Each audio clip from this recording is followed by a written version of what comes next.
She left me in a dumpster as a baby and now she's suing me for $5 million. What she did with a fake bruise, a church scam. I thought she was my mother, but it turns out she was my stalker. Last Friday, I opened the door of my high-rise condo to see her. The woman who left me crying in a dumpster behind a liquor store when I was a newborn, wrapped in a stained hoodie like I was takeout trash she didn't want anymore. She stood there like we were long-lost friends, with this weird little smile on her lips, her eyes glossy like she'd just been crying. "Hi, baby," she said. I stared. I didn't even know what to say. All I knew about my birth mom was that she had abandoned me as a newborn. I was found by a homeless guy named Carl who heard the crying while he was digging for bottles. Carl didn't have much, but he had enough of a soul to pull me out of that dumpster and call the police. I was raised by a foster family, good people. Simple, honest, not rich, but kind. The kind who didn't throw their baby away. And now here she was, dressed like she just walked out of a department store, holding a worn-out Bible and a gift bag like she was showing up to a birthday party. I should have slammed the door. I didn't. I was too stunned. "I've missed you every day," she started, voice cracking. "I've prayed for you. God told me you'd come back into my life." I let her in. That was my first mistake. Turns out she somehow found me after I was interviewed in Forbes. I started a tech startup that sold for high 7 figures last year. I'm a self-made millionaire. Not flashy, not a celeb, just financially free, with my own home, no debt, and peace. Or so I thought. She saw that article. She saw the money. And suddenly she wants to reconnect. For an hour she sat at my marble countertop like nothing happened. Like she hadn't thrown me away like garbage. "It was complicated," she said. "I was young, scared, and people were after me." She said people, but wouldn't say who. She kept shifting stories. First it was an abusive boyfriend, then it was a medical emergency, then I blacked out, and when I woke up, you were gone. I asked her directly, "Did you or did you not put me in that dumpster?" She blinked once, then said, "That's not the whole story." "What does that even mean?" She started crying when I said I didn't owe her anything. She said, "But I'm your mother." I said, "No, you're not. A mother doesn't abandon her kid," but she made a fake one with a Facebook page and everything,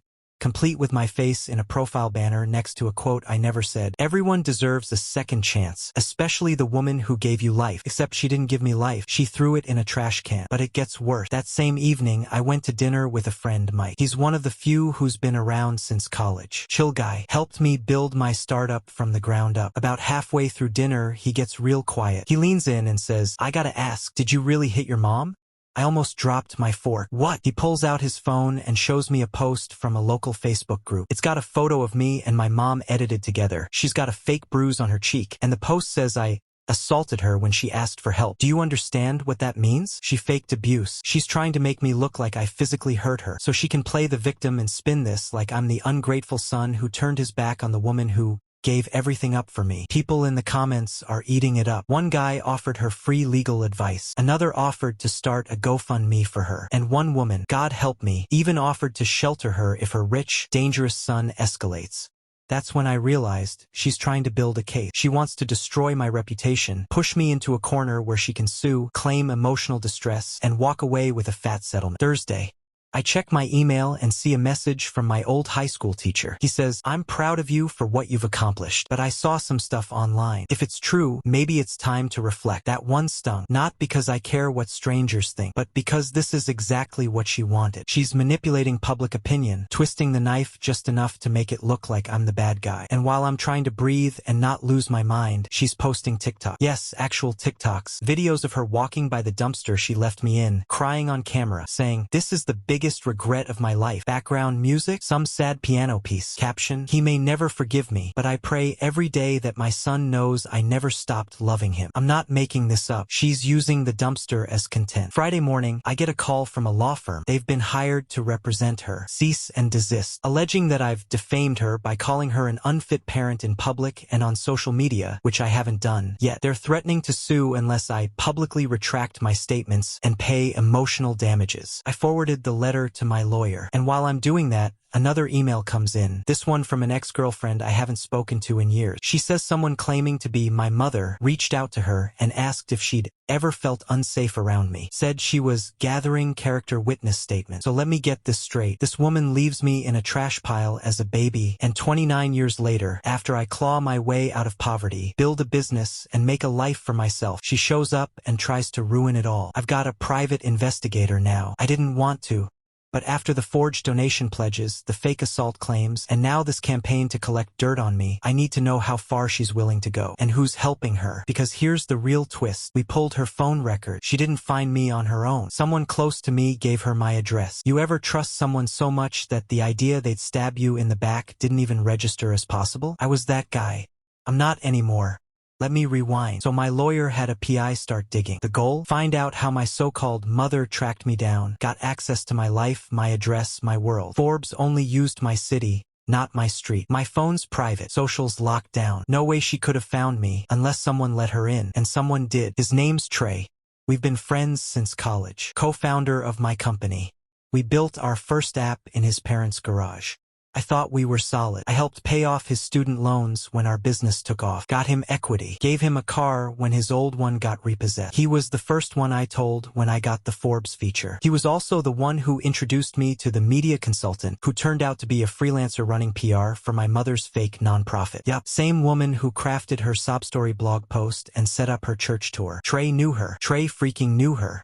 I confronted him Saturday night. I didn't yell, didn't throw things. I just showed up at his place and asked straight up, "Did you tell her where I live?" He paused. That alone was my answer. "I thought she had a right to talk to you," he said. "You wouldn't answer her messages." Let that sink in. I ignored a stranger claiming to be my birth mom, and his solution was to hand her my address. "You gave my location to someone who abandoned me in a dumpster." He said she was crying, man. She seemed genuine. No joke, he said that. Like a few tears suddenly erased decades of silence and the fact she literally threw me away. He tried to justify it by saying he thought I was emotionally blocked and that some closure might help. Closure? I didn't ask for closure. I asked for peace. Then he dropped the bomb. She offered me a consulting role. That's when I lost it. This dude, my best friend, got a side gig managing her PR rollout, the TikToks, the Facebook fundraiser, the church speeches, the interview with the blog that started this whole mess. He was her handler. He didn't just help her find me. He packaged her like a redemption arc and sold it to the world. When I asked why, all he said was, "I needed the money." The startup barely paid me what I was worth. She offered more. So I walked, told him we were done, cut him out of the company Slack the same night, had legal block his access to our cloud, files, email, everything. He sent me a 12-paragraph email that started with, "I still care about you," and ended with, "You're making a mistake." I didn't even read the middle part. Then Sunday hit me like a truck. Got a call from a reporter, real one this time. He said he was doing a piece on legacy fraud. I thought maybe it was about fake nonprofits or identity theft. Nope. Turns out someone submitted a request to revise my birth certificate. They're trying to officially reestablish her as my guardian and correct the mistake made by CPS. You heard that right? She's trying to legally reinsert herself into my history to make the next steps easier, specifically suing me for filial financial responsibility. In some states, it's a law. If your parent is indigent, you can be forced to support them. She's building the paper trail. She's already got fake story. Now she's going after real documents. My lawyer was already 2 steps ahead. We filed an injunction and requested a full background check on her new nonprofit and its finances. Want to guess what we found? It was never registered. The bank account tied to the donation site in Trey's name. This wasn't just a one-woman scam. It was a business venture, and I was the product. Monday morning, I walk into work. 2 of my board members are waiting. They've seen the blog, the viral posts, the articles, and the community center donation pledge. They're not asking if it's true. They're asking if I can make it go away, because it's affecting investor confidence, because someone's been emailing our top clients with edited voice clips of me screaming at my mother. They aren't real. AI deepfake. My lawyer had to bring in a digital forensics team. This isn't just a smear campaign anymore. It's war. Here's the thing. I'm not backing down. I crawled out of a literal garbage pile as a newborn. I worked through every foster home, every college rejection, every investor who said you're not a CEO type. And now, after finally finding my footing, the woman who abandoned me is trying to take everything I've earned. She's not gonna win, but she's not done either. Because last night, my lawyer got a call from Child Protective Services. Someone filed a claim that I was abusing a child. I don't have kids, but I do have a godson who visits once a week, and that's all she needed. Tuesday morning at exactly 8:14 a.m., I got a knock on the door. 2 people, clipboard, badges. "We're following up on a report." They were polite, but firm. The accusation? That I was emotionally volatile and possibly physically aggressive toward a child in my care. I was stunned. I don't have kids, but once a week, I hang out with my godson, Tyler. He's 9, sweetest kid ever. His mom, Jess, has been my friend since we worked retail together 10 years ago. She trusts me more than she trusts her own family. And now her son's safety is under review because of me. The agents walked through my house. They were professional, but you could tell they were looking for any excuse to go further. I explained the situation, told them I wasn't even a legal guardian, showed them texts from Jess, photos of family BBQs, even videos of Tyler opening a Lego set last weekend. They asked if anyone might be trying to hurt me with a false claim. I told them the full story. Dumpster mom, viral TikToks, the forged church campaign, the fake donation drive, the deepfake audio, the fact that someone had submitted a false ownership transfer for my birth certificate. One of the agents, Rachel, scribbled furiously. The other just looked tired. They finished their check, said they had no cause for action, and left. But they also said this: "You need to be ready. Whoever did this isn't done." Just called me an hour later. She was crying. gang. Said CPS showed up at her place too. They told her the report came with a photo of Tyler in my house sitting at the kitchen counter. It was taken through my window. That means someone had been watching us. That's when I realized we weren't dealing with just public smears or emotional manipulation anymore. We were dealing with surveillance. My lawyer had already filed an emergency restraining order against my birth mother and Trey. We updated it that afternoon to include stalking and endangering a minor. Then the PI called. He'd been tracing Trey's bank activity. Guess what showed up? A $30,000 deposit from a bank account linked to a shell company in Florida. It wasn't her name on the transfer. It was my father's. This was the first time his name ever came up. I'd never met the guy. Didn't know anything about him. Thought he was some random deadbeat who vanished before I was born. Nope. Turns out my father had been watching me from the shadows for years. The PI pulled records. My dad knew about me. He never stepped in, never called, never visited, just sent money occasionally to keep my birth mom quiet. But now that I'm successful, he's decided I'm an investment. It gets worse. That Florida company, they filed a motion to contest the validity of my business patents. They're trying to argue that since I was born under their legal names, any inventions or IP I created could technically be tied to their lineage. I know how stupid that sounds, but in civil court, stupid can cost you everything. They're trying to strip ownership of the company I built by claiming I'm still their dependent. And Trey? He's been sending them updates the whole time. He was never just doing PR. He was on their payroll the whole time. Wednesday night, I stayed in. No lights, just me and a glass of whiskey, staring at the wall, trying to figure out how to move forward without burning the whole thing down. And then the final punch came. My lawyer forwarded me a subpoena. They're suing me for $5 million. Defamation, emotional distress, breach of familial duty, loss of public image, and attached to the documents, a signed declaration of support from one of my exes. Apparently, she's willing to testify that I have anger issues and that I've been mentally unstable since college. I haven't spoken to her in 6 years. My lawyer told me straight up, they're trying to break you emotionally before this even goes to court. And it might work, because that night, I couldn't sleep. I sat in my office at 3 a.m. staring at a photo of Tyler and wondering if I should just leave the country. But then, the PI sent one final email. 3 words. We got her. Back in 1995, when I was just a few months old, my birth mother had been part of a state-funded assistance program for single mothers. Monthly check, daycare vouchers, food stamps, the whole package. But here's the catch. Once she gave me up, the benefits would stop. And that's exactly what happened. After she left me, CPS records show the file was closed and her aid cut off the same month. But what we didn't know, what the PI dug up from old sealed records, was that 2 weeks before she dumped me, she took out a $15,000 insurance policy on me, a life insurance policy, with her as the beneficiary. Let me spell this out real clear. She planned for me to die. I don't think I've ever felt cold rage like I did reading that file. She didn't just panic. She didn't get overwhelmed and break down. She made a calculated decision, took out a policy, left me in a dumpster, and waited. Only problem? Carl found me. That man, homeless, broke, alone, saved my life. And she never expected it. So why show up now? Why pretend to be the broken-hearted mom? Because she thought she'd never get caught. She didn't know records would still exist. She didn't know a random PI could pull old state documents and dig into closed claim histories. She definitely didn't expect me to fight back. But here's where it gets even darker. The PI also found out that Trey, my ex-best friend, was paid more than we thought. Not just $30,000, $110,000, all within the past 90 days, from 3 separate accounts, one under her name, one under Trey's shell company, and one tied directly to a legal firm that specializes in estate disputes. That's when I finally understood the full picture. This wasn't a reunion. This wasn't about family. This was a heist, an organized, methodical plan to destroy my reputation, dismantle my career, and legally strip my assets. The fake nonprofit, the smear campaign, the character witnesses, the court filing, they weren't just tactics. They were phases. The final piece? My birth certificate. Turns out, about a month ago, someone tried to get a retroactive parental acknowledgement form approved, backdated, meaning she wanted to change the official record to make herself a current legal guardian again with potential inheritance rights. That's why they needed the fabricated, abused claims and why Trey kept pushing me to talk to her. My PI flagged this with the state, and here's where karma walked in. The clerk processing the backdated forms? Her niece works for me. No kidding. She recognized my name, saw the form, and called my office. That's how I found out before it was processed. We filed a cease order that same afternoon, and my attorney got on the phone with the state supervisor. It's been flagged for fraud now, permanently. But just when I thought we'd finally blocked everything, she did the unthinkable. She held a press conference. I didn't even know it was happening until my phone started exploding. She stood in front of a small church podium, cameras rolling, reporters buzzing, holding a torn baby photo. It was a photo of me, as an infant, half-burned, duct tape on the corner. She said it was the only memory she had left. And then she said, I made mistakes, but no child should punish their mother forever. I gave him life. He gave me silence. She looked dead into the camera and said, all I want is forgiveness and a chance to see my grandson. My what now? I don't have a kid. At least, I thought I didn't. Then the PI sent one final file. A paternity claim filed quietly, sealed from 4 years ago. A woman I briefly dated filed for child support. I never saw it because it was dismissed. She dropped the case within weeks. But apparently, she told my birth mother everything. She thought I was estranged from my family. My birth mom used it, spun it into her final card. She told the press I was hiding her grandchild. So now, she's no longer just the woman who left me in a dumpster. She's trying to paint me as a deadbeat father. And I don't even know if the kid is mine. My PI tracked down the woman who filed it, Emily. We dated briefly when I was still grinding. I didn't know she was pregnant. She never told me. But what I didn't know, she told my mother everything. Apparently, she met her at a women's shelter. Of all places. My mom was working there, not as a volunteer, but as someone staying there temporarily. Turns out her godly nonprofit tour was just another lie. She'd been living off donations until the Forbes article came out. Then suddenly, I was her comeback plan. But here's the best part. Emily got a DNA test done back then. I'm not the father. Case dismissed. No child support. No contact. But my mother kept the story. Used it. Turned it into her grand finale to destroy me. So I set a trap. I told my lawyer to issue a single public statement. Nothing big, just this. We're aware of recent claims and are pursuing legal action for harassment and fraud. We have evidence that contradicts